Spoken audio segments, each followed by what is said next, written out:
pertama kali gue marah sama Yura. Seumur hidup. Sam, gak lucu ya? Kamu gak lucu kayak gitu. Kenapa kayak gitu? Dia diem. Sayang, menang. Udah menang, baru dia bikin story. Tadi ya, sabar tuh amarah, gue gak suka sisi gue yang amarah gitu loh. Oke. Gue gak suka konflik, kenapa gue banyak ceritain biar gue gak mengalami hal itu lagi. Oke. Bercerita lewat kata tuh gue pengen melakukan itu selama-lamanya. Ya, alasannya itu. Kalau sabar tuh gue harap fasenya ada berhentinya gitu loh. Kenapa gue bikin bercerita lewat kata? Karena gue tuh gak mau menghabiskan sisa hidup gue dengan orang yang salah, Dik. Kebayang gak kalau lu gak nemu pasangan yang lu bisa ngobrol kapanpun, dimanapun, tanpa menjadi orang lain? Ketakutan gue tuh itu terbesar. Gue takut menghabiskan hidup gue dengan orang yang salah. Sempat gak bisa nulis sama sekali 8 tahunan tuh, gak bisa ngerasain apa-apa, sempat mati rasa gue. Kayak robot aja, bener-bener kayak robot, gak bisa nangis, nonton film gak ada perasaan gitu, gak efek apa-apa. Punya pacar aja tuh kayak cuman status aja, gak ada spark sedikit pun tuh gak ada.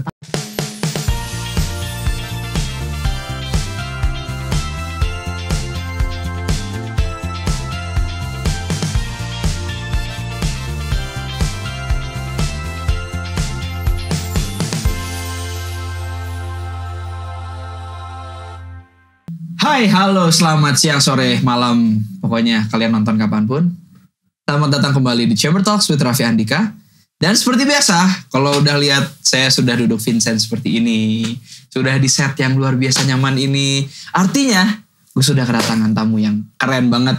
Asli, ini adalah salah satu orang yang gue udah lama banget pengen ngobrol, request kepake udah dari tahun kemarin, tapi alhamdulillah hari ini bisa kesampaian ketemu dan ngobrol bareng sama salah satu musisi paling keren saat ini.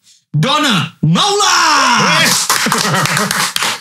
Sebentar dulu, kenapa sih harus duduk Vincent? Karena biasanya host-hostnya gitu. Nah, kasihan Desta. Oke, kita duduk Desta. Duduk Desta. Coba gimana duduk Desta? Ayo. Udah ninggalin si Desta kan duduk gini aja. Pak Desta teh kieu. Tah, Vincent kieu. Iya betul. Ya kan? Oke, kita duduk Desta. Udah terlalu banyak duduk Vincent dan duduk Desta sekarang mah. Duduk Desta. Oh iya. Bodinya rokok sebelah kanan kaki aja. Iya. Pak Donna, apa kabar? Kabar baik. Alhamdulillah. Terima kasih banyak udah dibuka rumahnya. Aduh, aku yang terima kasih. Aku tuh jujur, dari tahun kemarin ketika ya sebenarnya akhir-akhir tahun kemarin ketika muncul karya-karya dari Kang Donna gitu ya, aku baru denger lagi setelah sekian lama. Terus apalagi sempat dihebohkan lah dengan sebuah karya yang cerita kita eta asli di mana orang pergi aya wae lagu eta gitu. Jadi udah lama banget pingin ngobrol sama Kang Donna. Jadi ini sangat suatu kehormatan buat aku dan teman-teman Kang Donna ada di sini hari ini. Alhamdulillah, banyak banget orang di sini ya. Banyak banget tuh. Timnya banyak banget. Biasanya lebih banyak. Cuma kayaknya entah kenapa pada memilih untuk nyongkrong di bawah. Beda, yang kesini harus Wika Salim. Datang semua. Wah, lalaki kami dulu tadi. Kang, ya. Di Bandung tuh sedang apa sih Kang Donna teh? Sedang dalam rangka promo sebenarnya. Ini tuh ketika ini kita take itu kita tanggal berapa sekarang? 11-nya, 11 kan? Tanggal 11 Juni. Tanggal 11. Tanggal 13-nya tuh akan rilis album. Jadi sebelumnya tuh terakhir muter-muter ke Radio Bandung. Terakhir muter-muter ketemu orang-orang radio, ketemu teman-teman itu tahun 2019. Setelah itu pandemi. Oh iya. Gak bisa kemana-mana kan. Betul. Jadi rilis lagu hanya sekedar rilis. Setelah itu keterusan rilis lagu, rilis aja. Gak promo, gak kemana-mana. Termasuk bercerita lewat kata ya udah. Rilis aja, gak ke media, gak apa gitu loh. Nah ini di tahun ini tuh mau rilis album tadi tanggal 13 Juni. Nah request ke tim sebelum rilis album, gue harus muter ke teman-teman di Bandung. Karena gue lahir dari Bandung gitu loh. Orang-orang radio dan orang-orang media Bandung teh dekat pisan ngejagain dari dulu teh. Iya betul. Kayaknya pengen suwon dulu ke teman-teman di Bandung, mohon doa restunya. Iya. Terus albumnya teh cukup berat, Dik. Kenapa berat kumaha? Nanti kita cerita panjang tentang albumnya. Boleh. Tapi karena albumnya berat, udah kebayang bakal kesulitan pertama. Nyanyiin nanti di panggung-panggung bakal sulit banget. Karena rekamannya susah banget. Nangis terus loh. Terus habis itu promo-promo kayak gini bakal susah banget karena harus cerita kan. Nah salah satunya kenapa pilih Bandung, karena orang nyaman sama orang-orangnya. Alhamdulillah. Dan gue tahu ketika gue kesini ketemu sama Dias, ketemu sama Akel di tim kamu ke radio-radio Bandung, itu gue tahu kalau ada apa-apa sama gue, kalau gue tiba-tiba mental breakdown, ada yang ngejagain. Karena gue nyaman sama mereka gitu loh. Makanya gue bikin spesial sebelum lagunya rilis. Justru gue promo sebelum lagunya rilis. Wow. Gitu. Tapi bener sih satu hal mengenai Bandung, Amdi, teman-teman Amdi, teman-teman media, teman-teman kreatif lah Bandung teh. Dari aku 2 tahun yang lalu mulai juga ngejagain gimana Kang Dona gitu yang sudah berkarir lebih lama. Iya. Sampai sekarang merasakan kekeluargaan itu. Dan sebenarnya sih semua teman-teman Amdi tahu kartu as saya ya. Eta. Saya agak takut. Wah Teguh, bisa di-share nanti Mas Teguh. Kita saling pegang kartu as sebenarnya. Eta sebenarnya. Enggak, yang paling penting sih karena nyaman. Karena nyaman bisa sama orang-orang ini tuh. Gitu. Asli, setuju. Dan sekarang dia membawa sebuah single nih, pre-release-nya kan. Kemarin berarti Bercinta Lewat Kata akan masuk album? Masuk, ada 4 lagu. Ntar yang pertama kali Sampai Tua, 2019 tuh lama banget. Terus Menjadi Manusia, Sabar, dan Bercinta Lewat Kata. Sebenarnya gue tuh gak pernah kepikiran dan ada goals untuk bikin album, Dik. Gitu loh. Karena sejujurnya gue tuh sangat terlalu nyaman akhirnya di belakang layar. Nulis lagu, produce lagu tuh. Buat Teh Yura contohnya salah satu. Iya, buat Yura, buat Iki, buat Teh Ocha misalnya. Udah nyaman di situ gitu. Dan terlalu nyaman akhirnya. Sampai lupa bahwa dulu tuh punya mimpi buat bikin album gitu. Sampai akhirnya kepantik. Yang ngingetin Yura, kamu tuh punya mimpi bikin album loh gitu. Kamu tuh punya mimpi album yang kamu banget gitu loh. Terus aduh ya juga ya gitu. Karena gue gak mau nanti gue pas udah makin tua, gue hidup dalam penyesalan gitu. Kayak coba aja dulu gue. At least keluar 1 album deh gitu gue. Oke. Tapi sebelumnya pernah kepikir kan sekali gitu. Pengen punya album yang kayak tadi dibilang Kang Dona banget gitu. Sebelumnya enggak. Sebelumnya tuh pengen punya album aja gitu loh. Sebelumnya itu pun umur belasan udah lama banget. Terus habis itu ya udah sempat nggak bisa nulis sama sekali 8 tahunan tuh nggak bisa ngerasain apa-apa, sempat mati rasa gue. Kayak robot aja, benar-benar kayak robot, gak bisa nangis, nonton film gak ada perasaan gitu, gak efek apa-apa. Punya pacar aja tuh kayak cuman status aja, gak ada spark sedikit pun tuh gak ada. 8 tahun. Okay. Itu akibat kecewa, akibat jiwanya mati lah. Salah satunya nyokap gue meninggal waktu itu. Ditinggal nyokap gue, terus dikecewain sama orang-orang terdekat. Kayak gitu-gitu tuh akumulasi akhirnya gue mati rasa. Gitu. Setelah 2017 kayaknya gue baru akhirnya ke unlock lagi dan perasaan yang gue pikir mati rasa ternyata enggak. Cuman guanya gak ngerasain. Jadi dia masuk di dalam dan akhirnya keluar secara berlebihan. Jadi gue sempat depres parah banget.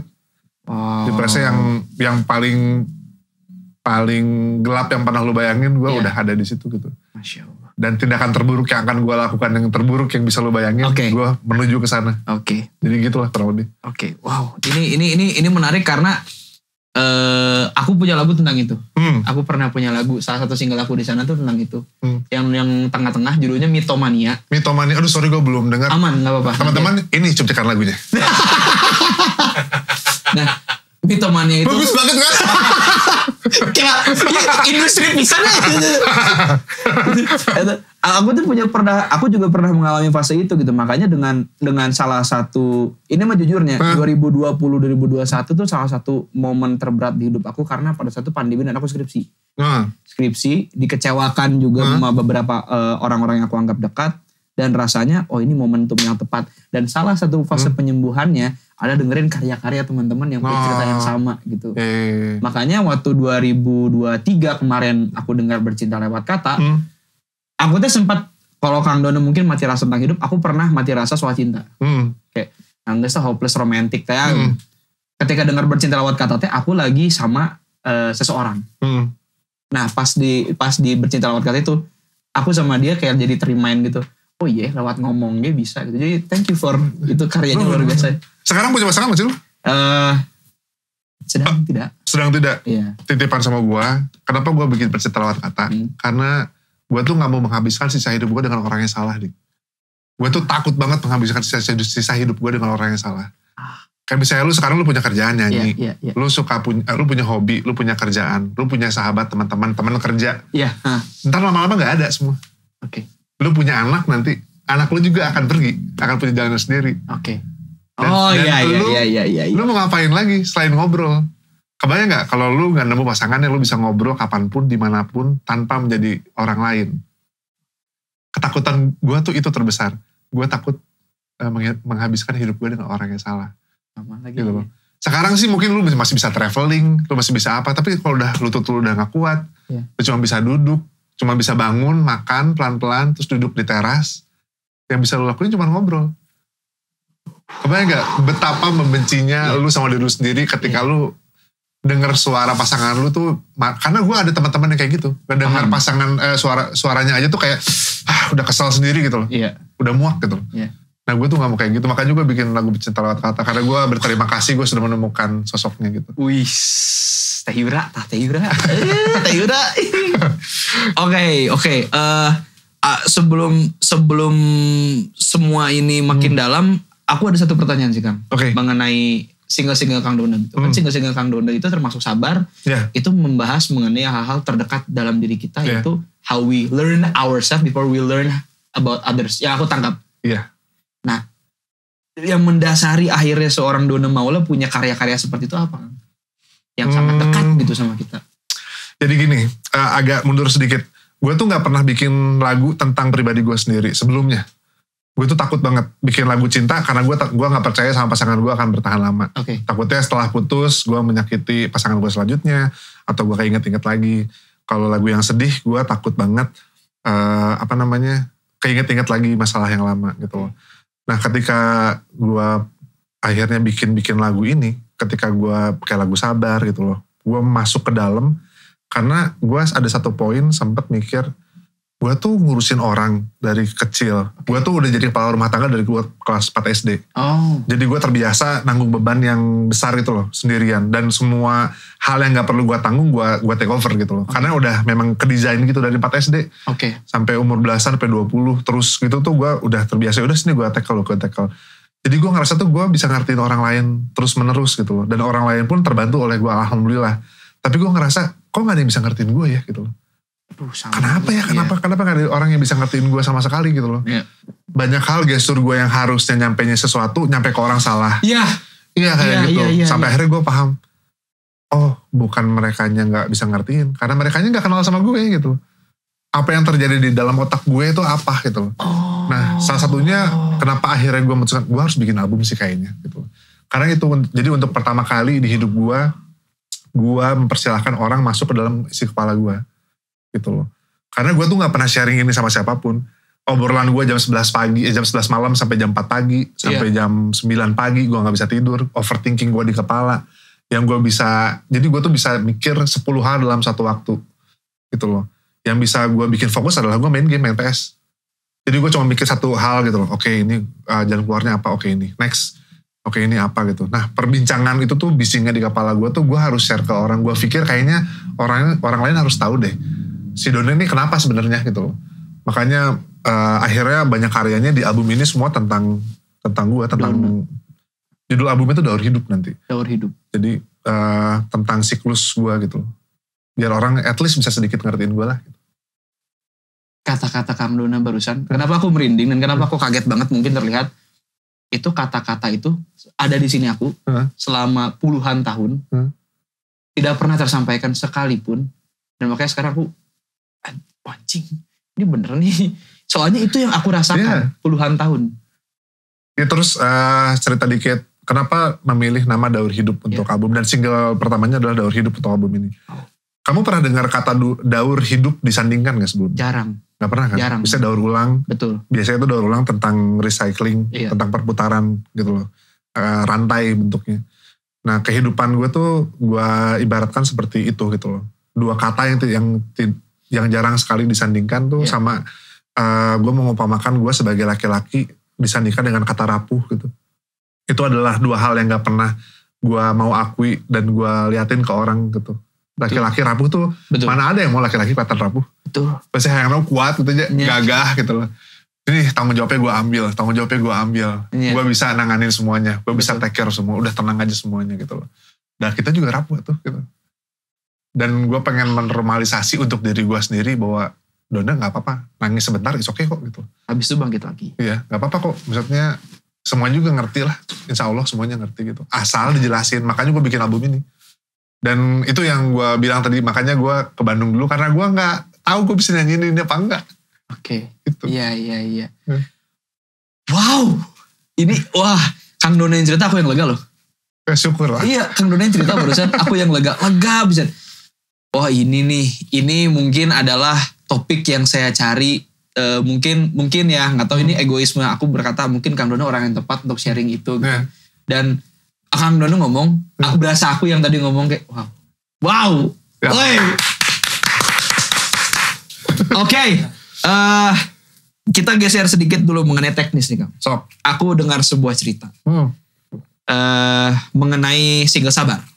Ya. Sabar ini diproduksi dan di mixing mastering di teman aku juga sebenarnya. Ipong ya? Iya. Anda lagi teman. Dia kan Bandung juga. Iya, anak Kopo dia.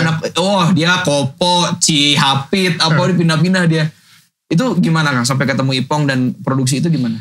Pertama kali kerja sama Ipong tuh dia nge-mixing lagu untuk di album Miura.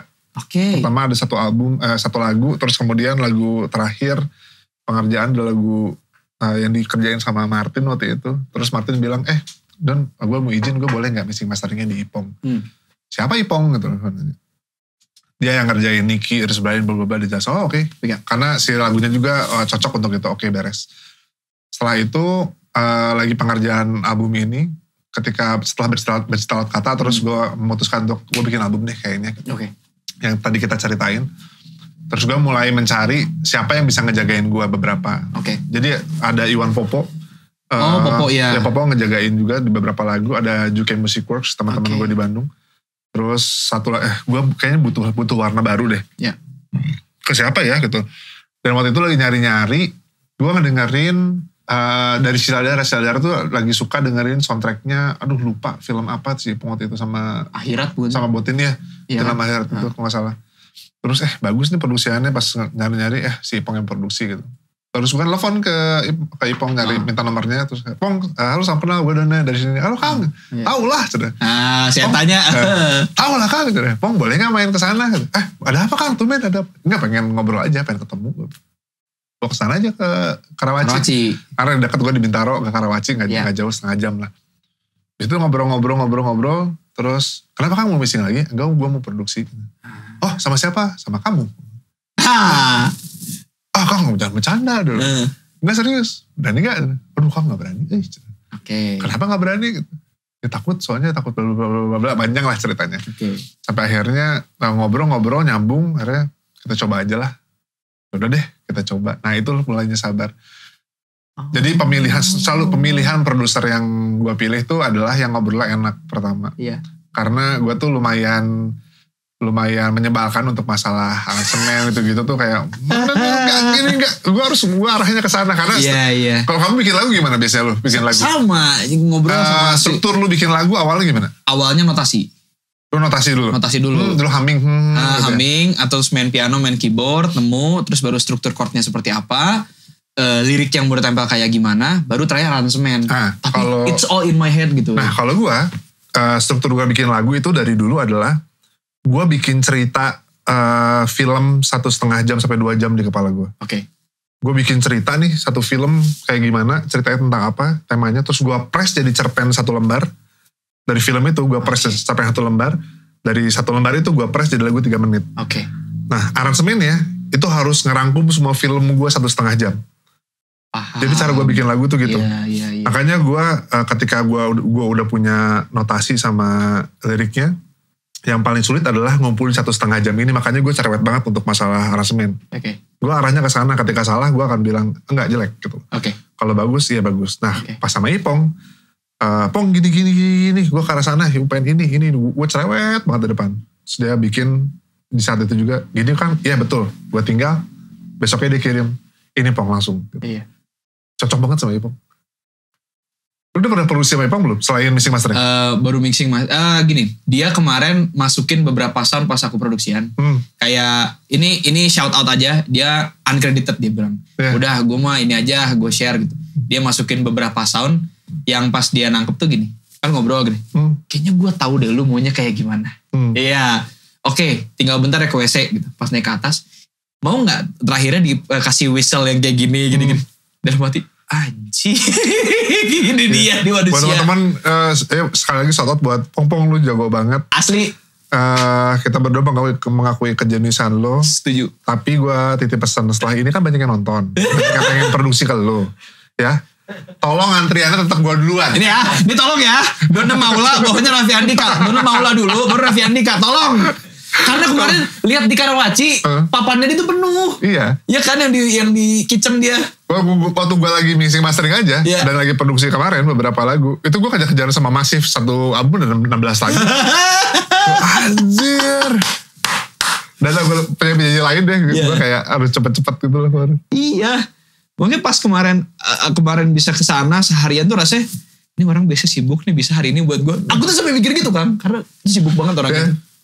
Ivan Gojaya, terbaik Anda. Best. Terbaik. Oke, Kang, mungkin terakhir sebelum kita geser ke satu sesi yang favorit saya, yaitu sambil ngobrol-ngobrol nyemil. Oke. Aku mau dong Kang, Akang harapan sedikit mungkin tentang sabar, atau ketika orang dengerin nanti daur hidup itu seperti apa. Terus apa ya bisa dibilang, ya promo tipis-tipis lah gitu nih Kang, enggak? Teman-teman tanggal 13 nanti atau 13 kemarin itu album Daur Hidup sudah keluar. Sebenarnya dari tanggal 9 tuh soundnya udah dipublish di TikTok sebenarnya kemarin. Dari kemarin tuh setiap promo ditanya harapannya apa. Jujur gue nggak ada harapan lagunya akan gimana sebenarnya. Okay. Karena gue dari jauh-jauh hari, dari beberapa lagu ke belakang gue udah belajar berserah gitu loh. Gue nggak neko-neko pengen ini pengen itu. Satu-satunya yang gue harapkan adalah, dan kenapa gue bikin album ini, gue cuma pengen lebih dimengerti aja sebenarnya.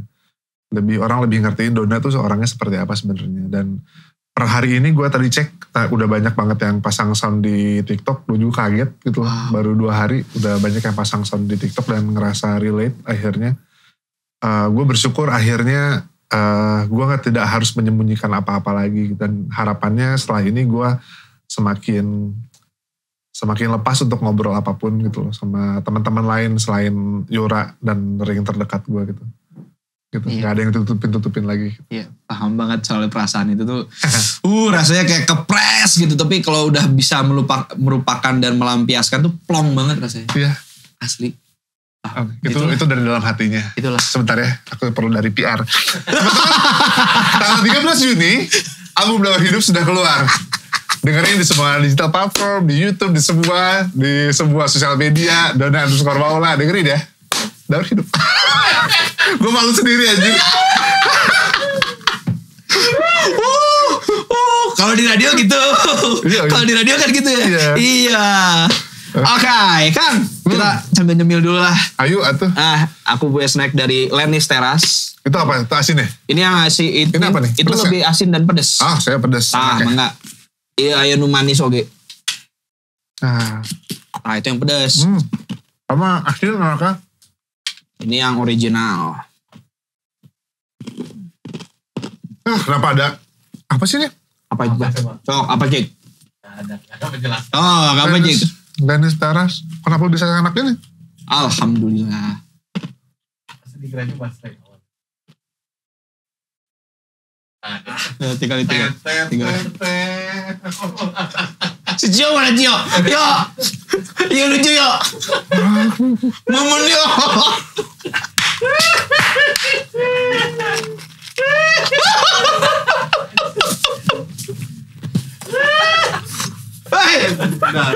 Ngobrol dulu, ngobrol. Sekali ini saya lihat ada orang iklannya totalitas. Ekspresif. Kalau kemarin Shakira kesini kan dia cuma ngomong, iya. Terima kasih. Tapi pas sekarang, ini gestur. Matanya sangat menggambarkan. Tapi enak ini, Dik. Alhamdulillah Kang. Kalau orang mau nanti kita bawain satu gini. Saya tuh suka makanan kriuk. Gue tuh suka makanan kriuk pedas. Tapi beberapa tuh kriuk itu tuh sering kali terlalu keras. Oke. Buat saya ini enak. Pas banget. Alhamdulillah. Tuh Oma. Dari Staraf tuh Oma. Logonya soalnya Oma tuh. Ada kepotong dia. Ini Oma yang bikin? Oma ada logonya Oma. Resep-resep lamanya Oma. Cerita itu gitu. Oke. Kang Don. Apa? Aku dapat beberapa cerita nih. Dari beberapa, adalah kabar burung lah. Kita bilang di sini kabar burung. Ada burung-burung yang cerita. Katanya Kang Dono ini suka banget main game. Tadi kan Kang Dono bilang main PS apa segala macam gitu. Apakah main game itu pernah menjadi masalah bagi keseharian Kang Dono? Misalnya, jadi tidak melakukan suatu aktivitas tertentu gitu misalnya. Atau jadi orang harus nunggu gitu. Sempet sih. Kayak kamu main Mobile Legends gitu gak? Main banget. Gue tuh gak berani mainnya.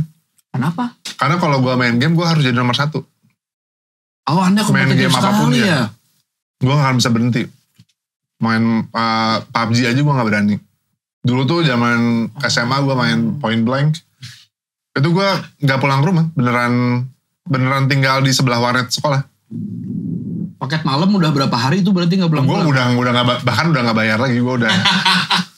Mangga calik WA-nya. Gue udah dikasih silahkan ini kursi lu. Semua orang tahu di situ gak ada yang pernah nempatin kursi gue karena gue di situ terus. Gue harus jadi nomor 1 terus. Wow. Separah itu dulu. Okay. Dan sekarang yang gue mainin game cuma hanya FIFA aja. Dan FIFA tuh bentuknya hanya untuk ya udah mobile aja gitu. Dan gue mainnya sama komputer kan, bukan main FUT gitu-gitu. Main sama komputer ya udah menang. Lebih ke mesin gue juga hanya untuk distraksi pikiran gue aja gitu loh. Sekarang udah jarang banget. Udah kayak misalnya Radit suka banget game ini, main ini kayak aduh enggak deh gue gak berani gitu. Pokoknya kalau udah main tuh akan terus-terusan zaman main FM gitu. Kalau udah main FM di laptop terus point blank terus sampai bahkan kayak misalnya Candy Crush gitu. Gue harus jadi nomor 1 gitu. Wah, saingan ibu saya ini. Saya tuh Ciota. Berapa? Oh lupa banget. Sebelum banyak yang main. Oh.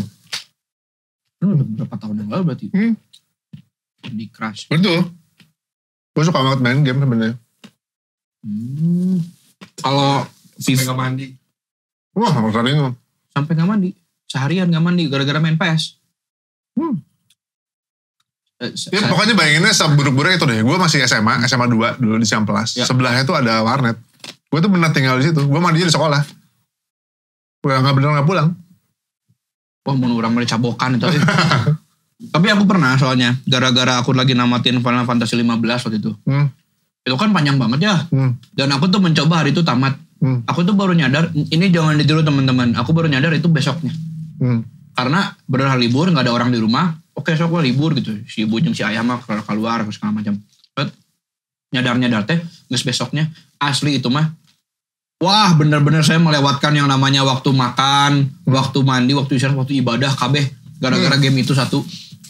Kemarin gue tuh sempat nonton kontennya si Radit. Dia, ngobrol sama siapa ya, gue lupa. Mavior sama siapa ya? Tentang masalah game. Dengan brand e-sport lainnya lah. Tentang dia kalau main FM, dia suka pakai jas kalau lagi final. Iya. Teknis kalau nggak salah yang ngobrol sama ya, gue lupa deh. Terus menurut dia bilang orang-orang mikir dia aneh. Nah gue tuh mikir dia gak aneh karena gue gitu. Setuju. Karena gue gitu. Zaman main Point Blank, gue tuh sampai beli Kevlar. Kalau mau main tuh gue pakai Kevlar. Kan blow on ya. tapi gue tuh merasa gue into the game gitu loh. Jadi zaman gue main FM gue melakukan hal yang sama. Bahkan gue nonton serial favorit gue How I Met Your Mother. Itu gue sama teman-teman gue tuh setiap hari Jumat selalu shoot up gitu. Biar Barney. Iya biar bareng, semuanya shoot up gitu. Di tempat tongkrongan kita. Tongkrongan kita tuh kayak orang-orang yang biasa bercanda pendek, selajap terus tiba-tiba kita datang semua. Kita tuh begitu menghayatinya. Nah gue tuh segitunya kalau sama sesuatu. Makanya kalau kata Radit dia kayak gitu gue gak aneh. Karena gue gitu juga, gue aneh juga. Banyak keunikan, bukan aneh sih, unik sih. Maksudnya banyak keunikan teman-teman di dunia ini yang mungkin kalian tidak bisa pahami. Kayak orang kenapa sih lu beli nih. Ngapain sih sampai punya pedang Demon Slayer gitu. Pedangnya Tanjiro dua-duanya before after yang dia ngelawan Akaza. Ya because I like it so much gitu. Karena aku saking senangnya gitu. Tintin, Star Wars. Ya pertanyaannya kan pasti dari perempuan, dari pasangan lu. Kenapa sih kamu kayak gini-ginian? Buat apa sih gitu? Kayak ngapain sih? Mending beli sepatu, mending beli apa yang bisa dipakai gitu. Kenapa? Kalau ini tuh gue ngerti. Karena ini lu harga jualnya akan lebih tinggi lagi. Karena gue, adik ipar gue si Akmal. Waktu lagi dia lahirin anaknya yang kembar. Kan mahal ya lahir anak kembar. Terus sayangnya waktu itu sempat masuk icu 1. Terus dia kebingungan. Dia jualin semua action figure berapa? One Piece segitu. Dijual sama dia ada harganya. Lumayan. One Piece. Jual gue dan gue baru tahu anjing semahal ini bisa jadi duitnya ya gitu loh.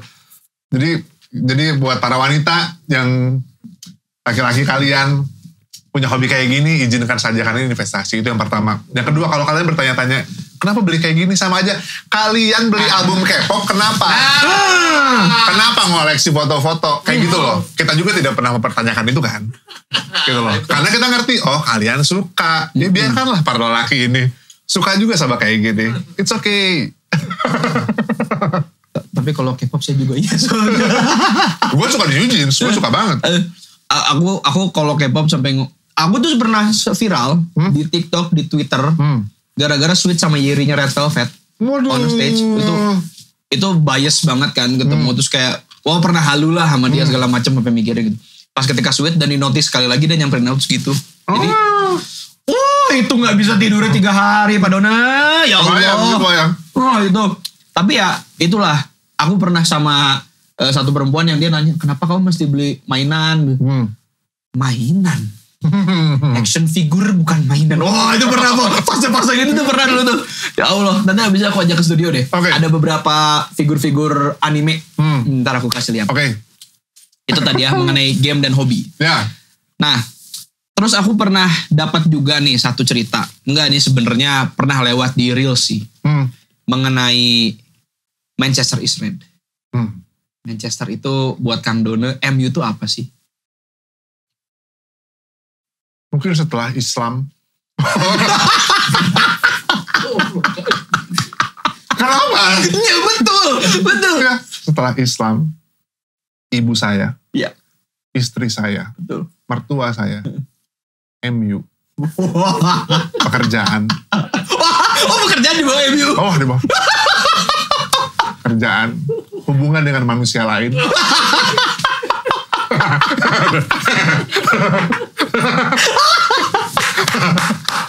Aduh ya lucu bisa ya Allah. Aduh. Anda sebagai MU ini tidak mau ini. Oh ini MU garis keras beliau juga. Iya. Cuma ada beberapa akhirnya teman gue yang garis keras juga akhirnya sempat pindah. Sempat pindah akhirnya memutuskan untuk pindah. Bukan karena lagi jelek. Tapi kemarin gue juga sempat goyang banget MU kemarin. Gara-gara ini kemarin promonya mereka apa? Mereka promo bikin campaign, tapi tulisannya apa? Pakai Bible satanik gitu. Oh iya. Yang itu gue sempat anjing kenapa sih kayak gini gitu. Sayang banget. Mungkin karena Red Devil sekali. I don't know, maybe. Kalian tahu nggak kenapa itu dia awalnya bukan Red Devil awalnya namanya? Tahu gak sih lo? Awalnya itu bukan Red Devils. Awalnya itu logonya tuh perahu. Oh iya. Dulu tuh logonya perahu. Dan tahu gak kenapa itu diganti jadi Red Devils? Aduh cemen banget. Karena stadion mereka disewain ke grup rugby atau apa gitu. Namanya Red Devils. Terus kayak keren ya itu. Kita ganti deh Red Devils. Diganti logonya. Sesimpel itu sebenarnya. Secemen itu. Abi kumaha terus ada Itu udah perahu lama. Makanya si untuk pas Glazer pengen dikeluarin. Kenapa jadi ngomongin MU nih. Yang dikibarin adalah bendera hijau kuning kan. Itu dulunya itu. Bukan merah dulunya.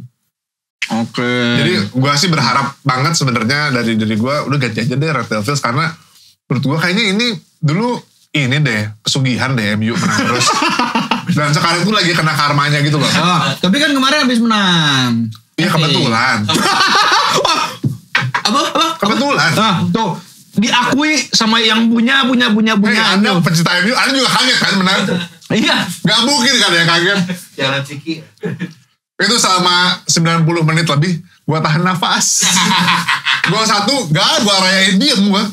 Gol 2 gak gue rayain. Bahkan gue kemarin sampai pertama kali gue marah sama Yura seumur hidup. Kenapa?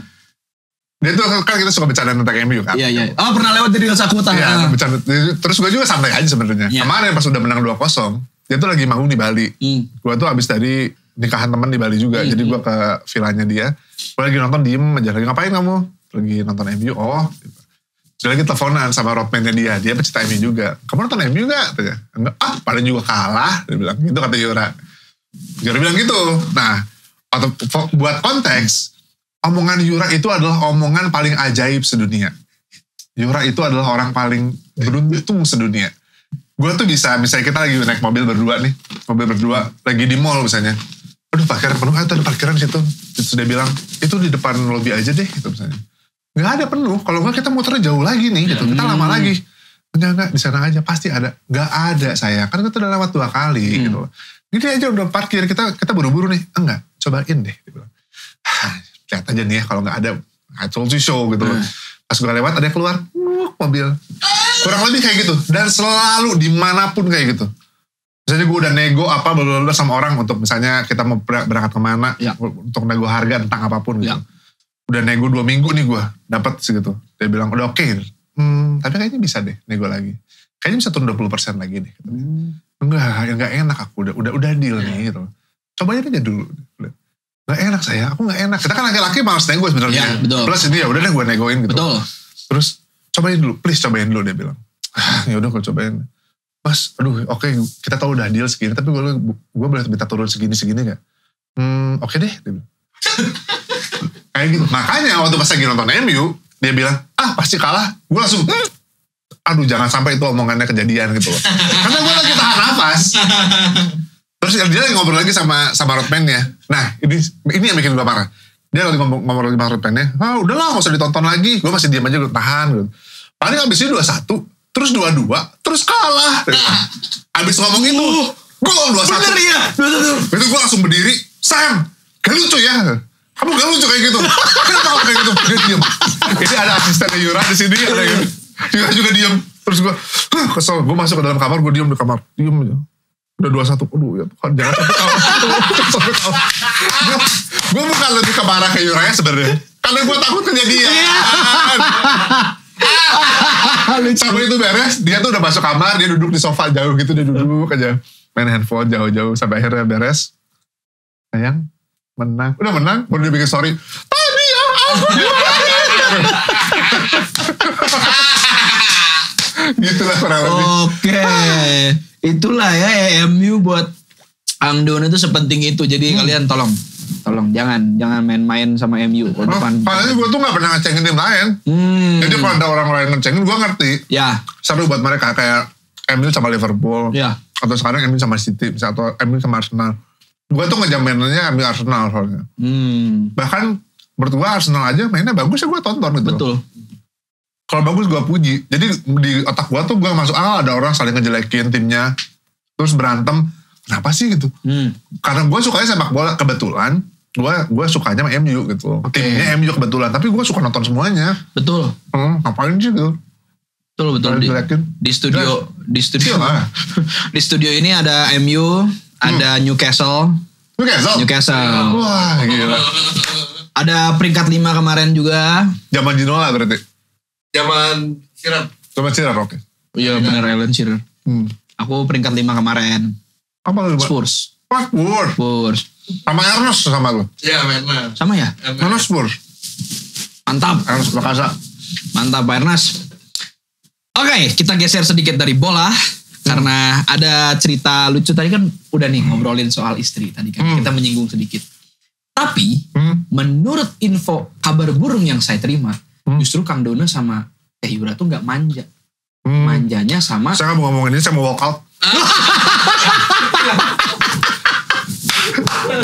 Justru katanya manjanya sama adik. Ya. Sampai makan aja minta disuapin. Ini masih biasa sih.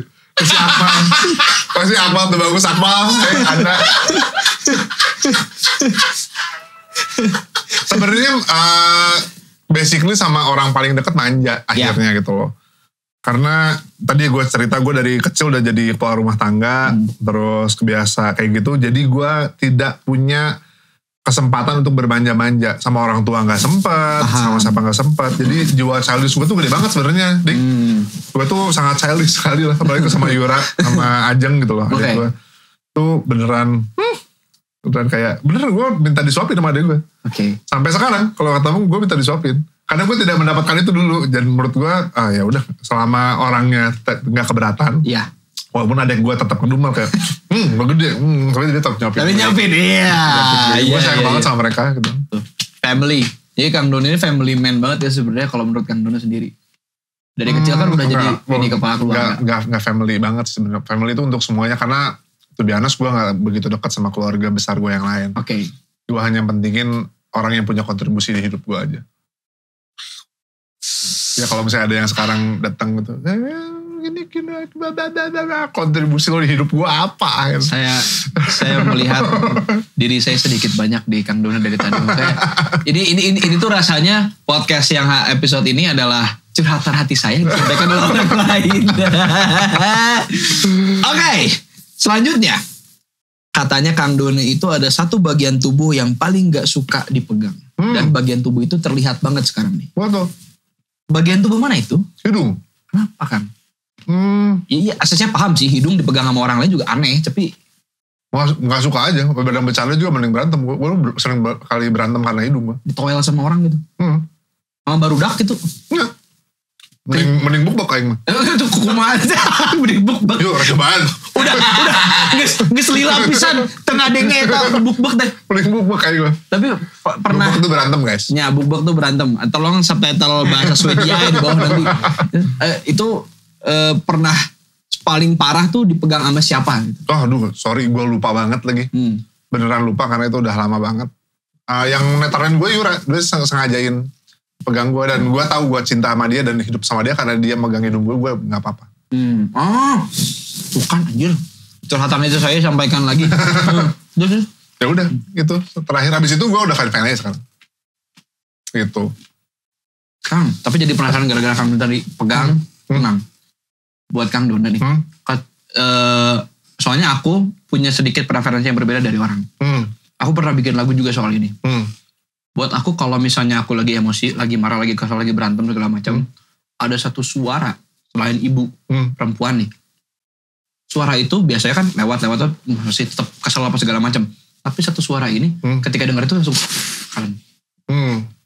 Makanya aku pernah bikin lagu Your Voice Soothes Me to Paradise. Karena ketika lagi emosi tinggi kalem gitu. Suara Boyen kan? Apa? Itu Kang Dono gitu berarti. Cinta sama Teh Yura itu karena megangin dan bikin tenang ternyata. Persis sekali. Makanya ini episode ini benar-benar curhatan hati saya disampaikan oleh Dono Maula. Kang. Apa? Ada lagi Kang. Katanya Kang Dono itu merasa paling ganteng ketika ngangkat alis satu. Nah ini tuh sebenarnya mitos. Sebenarnya saya ngerasa ganteng setiap saat. Nah, karena bukan ngangkat alis satu, lebih ke jarang bisa ngangkat dua-duanya. Gini tuh aneh banget. Lebih ke kalau kayak gini ngangkatnya satu gitu loh. Karena gue yakin semua laki-laki, lu habis mandi ngaca apa sih kalau rambut gini? Enggak. Itu kan gak ada rambut. Itu gak ada rambut. Bapak udah gak ada rambut ya, beda. Tapi kalau yang lu biasanya pasti ada gitunya. Iya ada. Ada banget. Iya, itu tuh disalahartikan sama orang-orang. Lebih ke kalau cewek-cewek itu bilangnya ganteng. Bukan. Apa tuh? Resting bitch face gitu. Oh, RBF. Itu ya RBF-nya gitu loh. Jadi kalau gue lagi diemnya udah gitu. Kalau gue lagi serius, lagi marah, ya bukannya ganteng, bukan soal ganteng, tapi emang lagi fokus. Emang kalau lagi fokus gue gitu tiba-tiba gitu. Gitu sebenarnya. Nah ini tuh yang pertama kali menyebarkan hoax ini adalah adik saya, Ajeng. Ya, pasti ini nyambung ke suaminya nyambung ke sini, nyambung ke kamu. Pasti itu. Tapi saya memang ngerasa ganteng saat itu. Tapi Kang Dono bener deh. Ini kita udah berapa puluh episode. Pertama kali ada yang bisa nebak kabar ini dari siapa. Ini tuh dari siapa? Dari mama. Ini tuh dari siapa? Enggak, kalau Kang Dono langsung tunjuk koreknya mana ya. Selanjutnya. Wow, ini sekaligus apa ya, kita mau flashback jauh nih Kang. Oke. Sebelum menyanyi nih. Ya. Kang Dona kan pernah punya karir sebagai berkesenian lain sebagai dancer dulu. Itu berapa tahun tuh? Lama, lama banget. Lama banget ya, pokoknya gue gak ingat. Dari kuliah, bukan? Enggak, gue pertama kali bikin 2006. Wah, berarti sekarang udah berapa tahun tuh? 2006 ke sekarang 20... Enggak dong, belum hampir 18 tahun. 18 tahun. Nah, itu tuh sebenarnya gue tuh nyanyi duluan. Dari teater musikal dulu awalnya. Di situ gue belajar nulis, belajar bikin naskah. Gue bikin skrip buat Extravaganza dulu. Terus apalagi ya? Iya, nyanyi, nulis lagu, terus acting, nari satunya. Jadi gue jalanin semuanya bareng-bareng. Yang pertama justru malah nyanyi sebenarnya. Gue nyanyi dulu. Pertama kali gue desain sama Musika Studio dulu. Oke. Terus dari situ, tapi gue masih kecil banget. Gue gak punya manajer. Salah satunya gue ketemu Akeo. Itu di sana zaman-zaman itu. Terus habis itu, gue sempet tadi cerita sama lu, gue mati rasa. Yeah. Gak bisa nulis, akhirnya gak bisa nulis sama sekali. Gak bisa nyanyi, gak ngapa-ngapain. Apa yang bisa gue lakuin? Gue bikin dance company. Jadi kenapa orang taunya gue punya dance company duluan sebelum gue nyanyi. Karena itu udah jauh banget gitu. Dan gue mati rasanya lama. Gitu. Sampai sekarang dance company-nya masih ada. Cuman udah udah by system. Okay. Udah jalan sendiri sistemnya gitu. Oh, autopilot gitu. Autopilot. Oke. Dan tapi apakah itu sempat menjadi pilihan? Apa akhirnya Kang Dona nyaman menjalankan semua dalam waktu bersamaan gitu? Orang bilang itu multi talenta. Buat saya itu buat orang tuh kayak enak ya lu multi talent gitu. Buat gue sih itu kutukan ya. Karena pada saat itu, di momen itu gue sempat gak kemana-mana gitu. Gue bisa semuanya tapi gue gak kemana-mana. Yeah. Karena gue fokusnya kebagi-bagi. Oke, paham. Sampai akhirnya untungnya waktu itu ketika gue mati rasa, gue jadi gue fokusin ini, gue gedein sampai gede. Gue kayak yang lain, saya gedein, gue kayak yang lain. Jadi gue satu persatu. Sampai sekarang gilirannya musik lagi di album gitu. Oh, aku tuh kemarin sempat lihat story teman-teman M di Jakarta. Ini soalnya mengenai konsep nih, ini nyambung cerita emang tadi. Kang Dona kan suka mengkonsep, suka nulis apa segala macam. Konsep hearing album kemarin itu Kang Dona tengah-tengah taman ya itu ya? Meja itu sebenarnya meja makan. Terus gue duduk, terus gue... Kenapa gue bikin konsepnya adalah ngelingkar. Dan pohon itu adalah...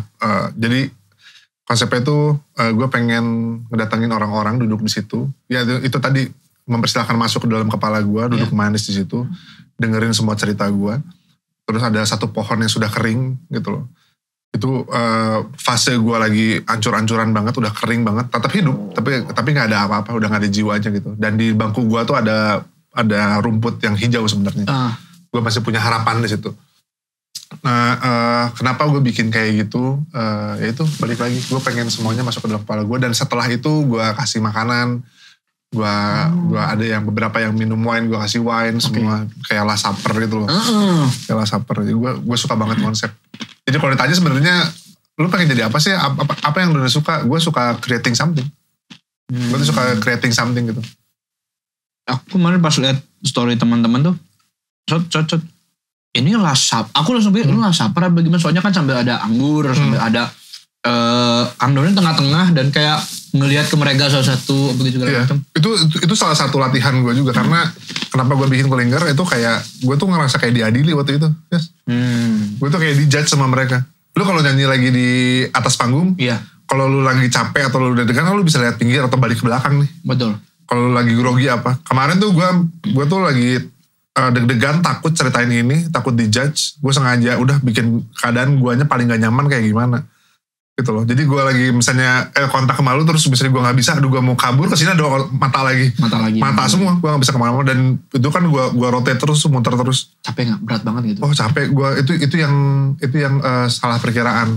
Gue pikir gue bisa bertahan sampai 3 sesi. Ternyata habis sesi pertama gue udah habis banget, udah bener-bener gini, udah habis banget karena ceritain hidup gue tuh 9 lagu dan gue ceritain seada-adanya gitu.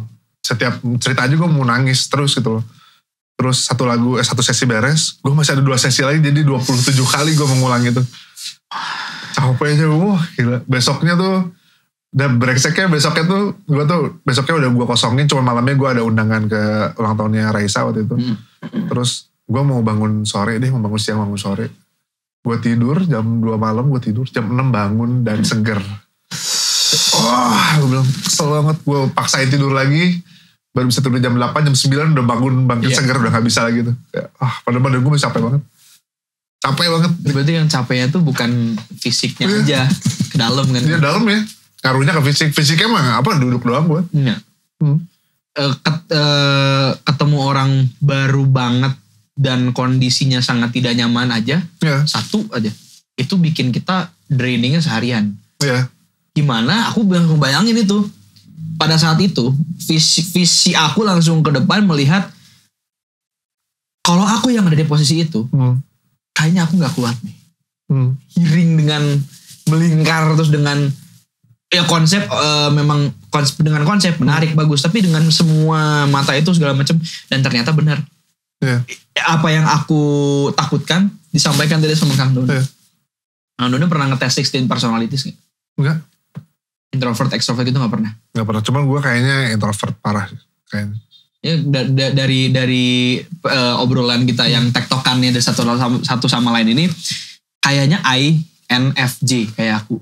Kayaknya ya. Soalnya gue gak ngerti lagi itu apa guys. Sama, saya juga gak tahu, tapi persentase introvertnya pokoknya 69%. Dan dia cuma ada 9% di dunia. Oke, abis ini kita tes ya. Menarik. Baru kita tes ya. Menarik. Itu cuma ada 9% di dunia. Nanti kita cepetin aja. Oh ternyata ini gue. Lu paham banget industri ya, saya belajar banget ini. Oke, satu yang terakhir nih. Ya. Kang Doni itu kan pernah punya anak asuh nih. Pas lagi dance misalnya atau segala macam gitu. Terus menurut kabar yang saya dapatkan, Kang Dono itu di mata anak-anak asuhnya galak. Emang Kang Dono merasa pernah ngapain sih Kang? Di depan mereka saya selalu bilang enggak. Oke. Tapi saya harus akuin saya keras sama mereka gitu. Keras dan tegas mungkin.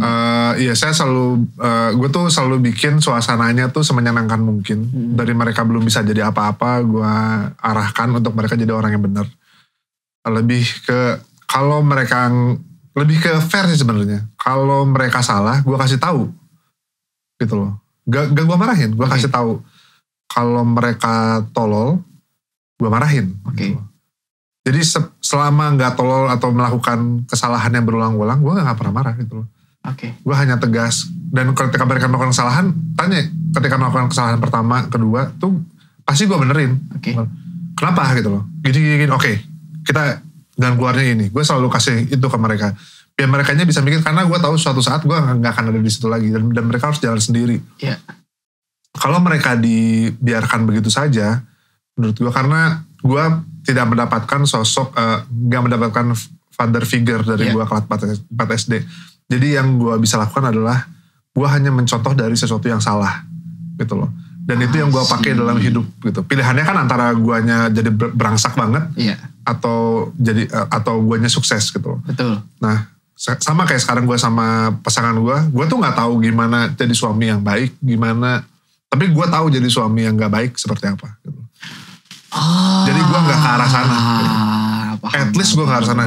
Gue bersyukur sekali gue mengalami hal itu. Mungkin kalau gue keadaan rumah tangga gue baik-baik saja, gue akan mencoba hal-hal yang tidak seharusnya gue coba. Gitu. Dan itu gue terapkan ke anak asuh gue gitu di sana. Dan sekarang mereka mau dipanggil jadi koreografer dimanapun, satu-satu mereka bisa. Mereka bisa survive di kondisi manapun gitu loh. Mereka gue ajari untuk tidak ikut ke daerah konflik. Mereka gue ajari untuk tetap di tengah-tengah, tetap humble. Selalu yang gue bilang ke anak-anak gue, ke Yura pun dan ke sahabat-sahabat gue, lu harus punya jiwa superstar ketika lu naik panggung. Naik panggung tuh lu harus sesombong mungkin, segokil mungkin jadi superstar. Tapi ketika lu turun, lu manusia biasa gitu. Lu harus humble lagi. Itu yang selalu gue ulang-ulang sama mereka gitu. Dan gue tuh tegas sekali. Dan mereka tuh lebih akhirnya segen gitu loh. Lebih akhirnya segen ke, kalau guanya diem, kalau guanya lagi serius, mereka nganggapnya gue galak gitu. Kehitung jari lah gue bisa bentak mereka beberapa kali. Dan setiap gue bentak, gue tahu setiap gue bentak itu berarti udah parah banget. Dan pasti akan terjadi sesuatu. Beberapa kali gue bentak, seingat gue yang gue marah tuh 2 kali. Dan akhirnya orangnya cabut dari company. Karena itu sudah keterlaluan. Oke. Ya, pada intinya pada dasarnya just like parents gitu kan ya. Kang Dona anak-anak asuh, anak-anak didik. Terlalu serius ya guys, ngomongnya gak seru nih kayak gini. Kita harus begitu. Enggak, jadi ya sama seperti orang tua sih Kang. Banyak akhirnya yang cerita ke aku kayak Kak, ini satu curhatan deh. Kak, bisa running everything by yourself itu dari umur berapa? Kak, didikan orang tua kayak gimana? Kok boleh sih bermusik seserius ini, berkarya, berkesenian, ber-YouTube seserius ini gitu. Sama seperti yang Dona bilang tadi, itu kan kalau aku di posisi anak-anak, dididik seperti tadi, karena kebetulan ayahku juga cukup keras lah mendidiknya gitu. Suatu saat nanti gue gak akan ada katanya. Dan lu harus bisa jalan dan mempertanggungjawabkan apa yang udah lu pilih. Lu milih untuk bernyanyi, mungkin lu milih untuk dance gitu. Lu milih untuk apa segala macam, lu harus bisa. Kan? Lu kuliah di mana? UPH. Gue gak kuliah. Ini sempat jadi zaman dulu tuh sempat, ini jangan sampai diceritain ya, gue gak malu gue ceritain. Gue gak kuliah. Gue kelas 3 SMA, gue mengundurin diri. Di semester terakhir itu bener-bener udah mau UN itu? Udah mau UN pada saat itu. Pertama kali ada namanya semester dulu. Gue udah mau UN, gue mundur diri karena pilihannya, karena gue ngehidupin ibu gue dan adik gue. Ya, pilihannya antara gue sekolah, gue gak punya duit buat bayar sekolahnya dan ngebayar nafkahin ibu dan adik gue, atau gue kerja, gue gak bisa sekolah. Karena pada saat itu gue dapat tawaran kontrak untuk muter Indonesia selama 1 tahun. Duh mana ya? Gue ngobrol sama nyokap gue, Mah, ada kemungkinan gue manggil dari gue Mas. Ada kemungkinan Mas mau resign dari sekolah karena Mas ada tawaran kerja. Kamu yakin sama hidup kamu ngapain? Udah tahu sih gitu. Ya udah kalau kamu udah yakin nggak apa-apa. Akhirnya gue ngajuin pengunduran diri ke sekolah. Gitu. Itu nggak mudah sih Bang ya. Itu ya. Beruntungnya gue punya nyokap asik banget sih. Tapi gue galakin minta ampun nyokap gue. Aku melihat persona yang makanya tadi aku bilang kayak merasa relate sama Kang Dona. Mungkin kita berangkat dari didikan yang fun, but ketika kita salah dikerasinnya itu mungkin orang juga is that parenting gitu. Aku digituin soalnya di rumah kayak aku salah sedikit kecil.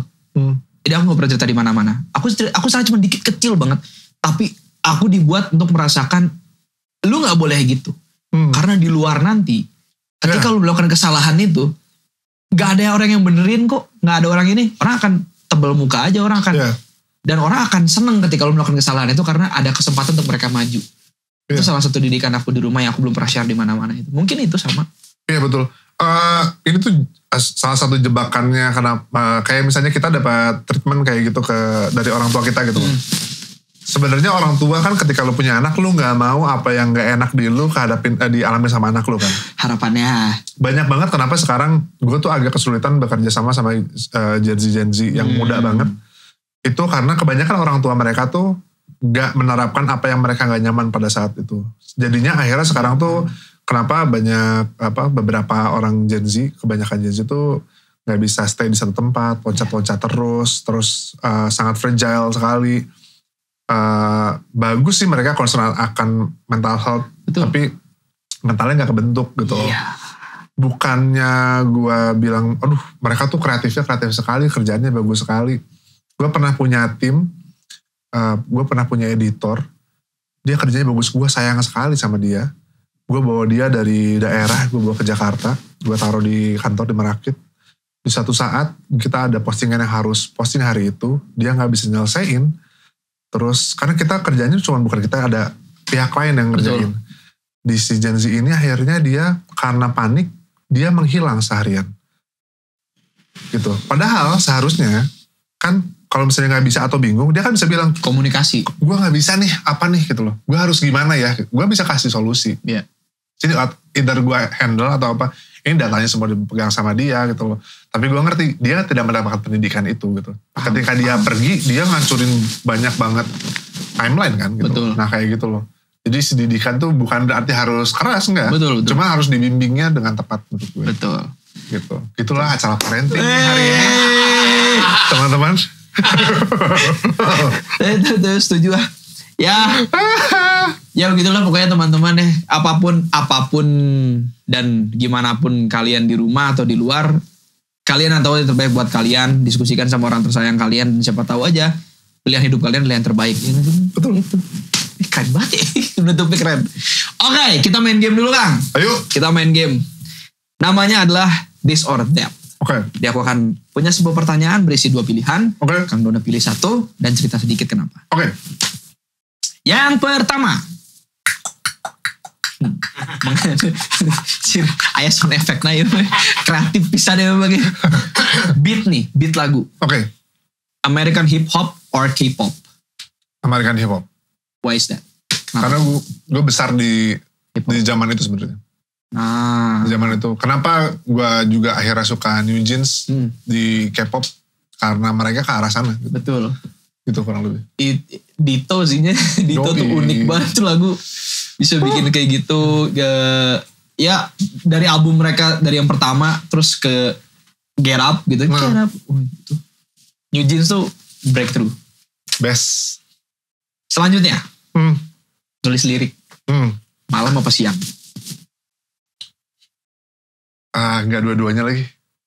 Beda lagi. Spesifiknya gak itu soalnya. Oke. Soalnya kedua-duanya gue nulis. Gue tuh nulis ketika gue dalam keadaan tertekan. Tadi gue cerita, gue orang introvert.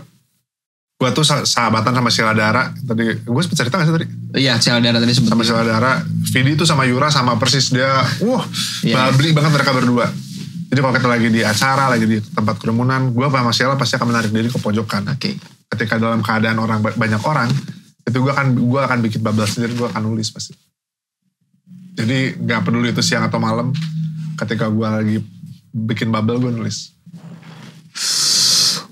Keren. Selanjutnya, lirik nih.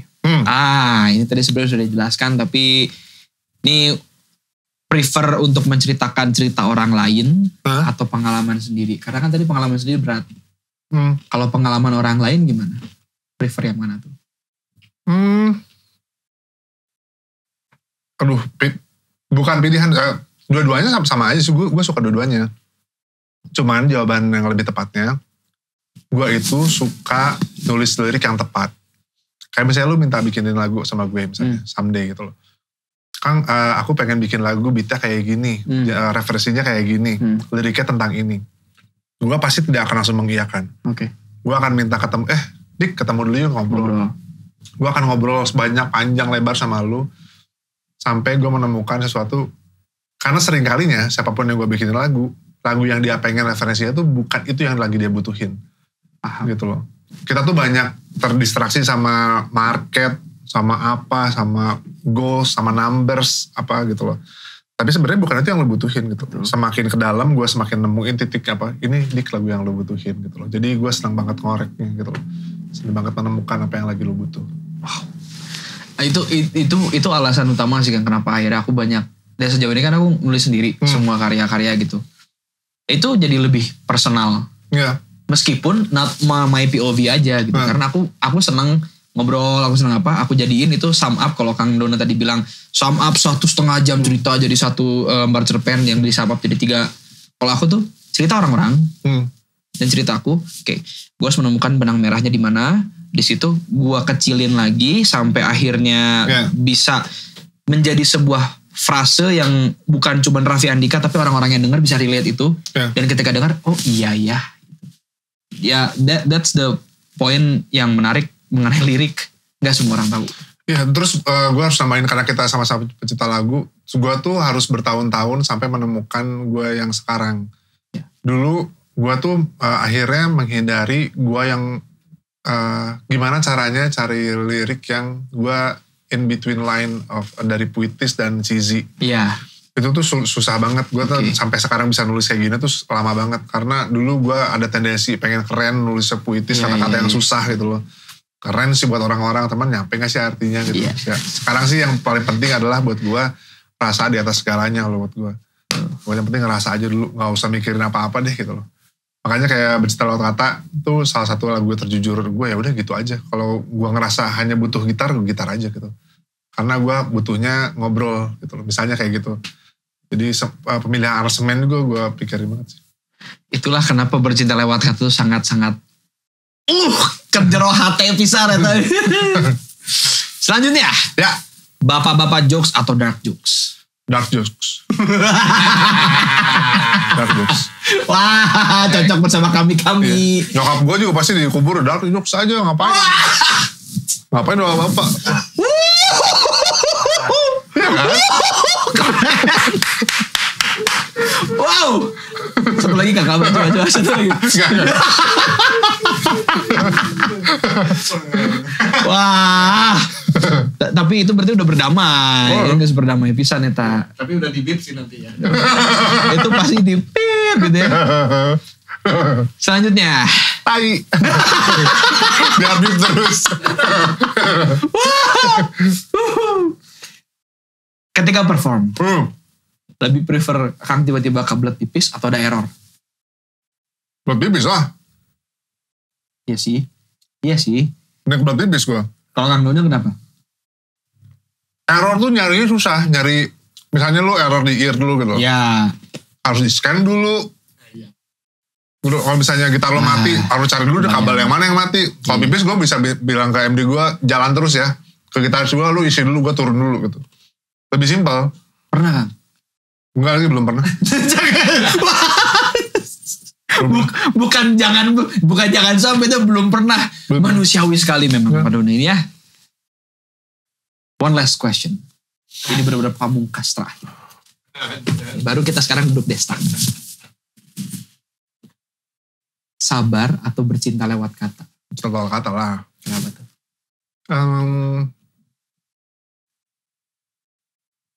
Sabar tuh amarah, gue gak suka sisi gue yang amarah gitu loh. Oke. Gue gak suka konflik, kenapa gue banyak ceritain biar gue gak mengalami hal itu lagi. Oke. Bercinta lewat kata tuh gue pengen melakukan itu selama-lamanya. Ya, alasannya itu. Kalau sabar tuh gue harap fasenya ada berhentinya gitu loh. Kalau lagu sabar tuh. Oke. Kan? Iya, paham. Dan orang-orang di sekitar gue tuh berhenti. Jadi lagu sabar udah gak perlu dibutuhin lagi deh, gak apa-apa. Tapi bercinta lewat kata tuh gue harap selama-lamanya gitu. Tepuk tangan lu dong. Dona Maula semuanya. Kang, ini pengalaman, salah satu pengalaman core memory bulan Juni adalah ketemu dan ngobrol sama Kang Dono. Semuanya bohong. Saya ngomong itu bohong semua. Sial. Ngomong gitu ya, nanti Dika masukin sialan. Bener Kang, thank you loh. Thank you banget Dik. This is wow. Mudah-mudahan kita bisa ketemu lagi, ngobrol lagi, dan ya di Bintaro lah kan, ngopi-ngopi lah ya. Let's go. Aduh, pingin banget ngobrol panjang lagi karena kayaknya ya yang ada di sini tuh mungkin nyambung gitu. Karena nggak semua orang mengerti ini gitu. Ya. Dan sebelum Kang Dono cabut, kita ada oleh-oleh dulu. Nah kan rek muter-muter dia, muter jalan-jalan lagi. Ada bekal dari Chamber Talks dan Lenis Teras. Ada tulisannya guys. Ada tulisannya coba. Dear Dona Maula, semoga kamu selalu punya sabar yang Kakinya keinjak aja. Semoga selalu punya sabar yang tak terbatas. Karena sebenarnya bila sabar ada batas, artinya kamu tidak sabar. Bagus sekali. Thank you guys. Thank you Lenis Teras. Terima kasih banyak Kang Dono. Thank you. Dan segitu dulu untuk episode kali ini. Kalau kalian suka boleh like, share, komen, dan subscribe. Jangan lupa di komen. Tadi kan cerita-ceritanya dari Kang Dono banyak tuh. Komen, cerita siapa tahu aja ada yang relate sama kalian. Dan jangan lupa stream semua karya-karya Dona Maula di semua streaming platform. Nonton juga lirik videonya Kang. Tanggal 13 sudah keluar semua lirik video. Tanggal 14 ada live performance Daur Hidupnya. Berarti pas ini rilis udah tayang semua. Sudah. Check out semuanya karya-karya Dona Maula. Dan jangan lupa request di radio-radio kesayangan kalian. Sampai jumpa di episode selanjutnya guys. Peace.